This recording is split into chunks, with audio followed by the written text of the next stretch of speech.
Been a 25% increase in the cases.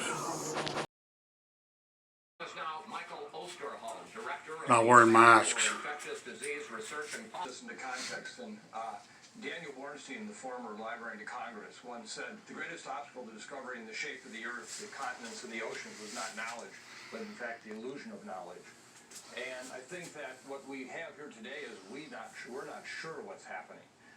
We have 22 states where we have cases. Well, who is? 8 where it's level, and who are the 24 experts? where it's decreasing. And I think that what we're really talking about here now is what does reopening do? What does the protests do? And we just have to be humble and say we're in an unsure moment right now what's happening in this country.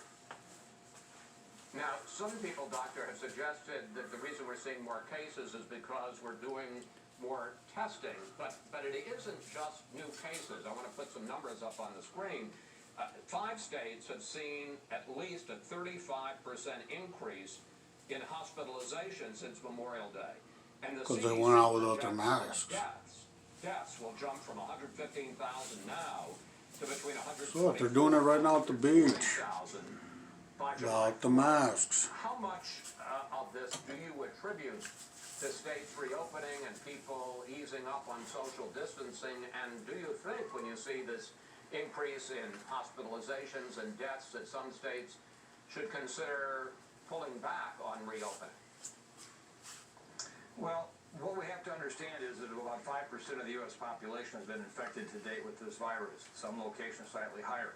This virus is not going to rest until it gets to about 60 or 70%. When I say rest, I mean just slow down.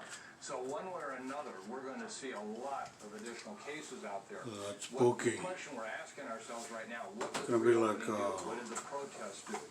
The Brad Pitt movie. Where in some states like Arizona, Generation the Z. percentage of test positive is going up substantially, suggesting it's not just a testing artifact, as you pointed out. Hospitalizations are going up.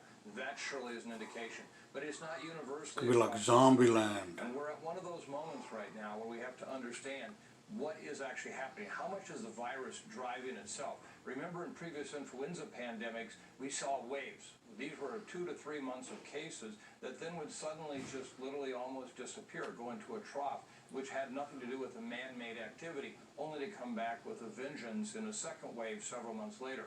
So we're really at an inflection point right now of understanding. Do we think reopening is going to increase cases? It sure should. But we have examples. A whole hell of a lot of. So I think this is where, again, we have to be very humble. Trouble. This is a very serious challenge, but we don't really know what is actually making the virus move like it is right now in some states and not in others. It's like an apocalyptic movie. As a scientist, and I understand that, that's what you are, but if a governor... They always say the same thing. We don't know. Steep increase in cases, hospitalizations, what would you tell them to do? You can't sit there and wait forever for all the data.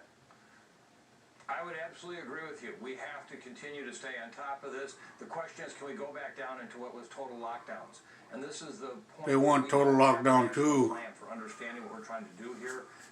Should we go back into lockdowns if we see these substantial increase in cases? Particularly if we're beginning to overwhelm our health. So Joe Biden and Hillary Clinton can take over. The cases have been dropping precipitously. Everything will be on lockdown. Well, what are we supposed to do here? To mail-in voting. That's the challenge that we have right now. So in a state where cases are increasing, and as they are in some states substantially increasing, they've got to respond to that. But this also points out in those other states, we've got to figure out how are we going to let society move forward. Got to think about their end game. What's the end game? Million confirmed cases of coronavirus in the U.S. and more than 115,000 fatalities, according to Johns Hopkins University. Now, while some attribute the increase in cases to additional testing, there's still so much to learn in terms of tracking the spread of this disease and its impact on different communities. People going on the beach. Whether more restrictions. Again, particularly if they go up dramatically, it's important to recognize that more extensive mitigation efforts, such as what were implemented back in March, may be needed again. And that is a decision that really needs to be made locally based on what is happening within the community regarding disease. Trump's poll numbers Health are experts good, continue they're to gonna encourage lock social it down distancing as more and again. more businesses reopen. Arkansas and Delaware are scheduled to ease more quarantine restrictions tomorrow. Arthel?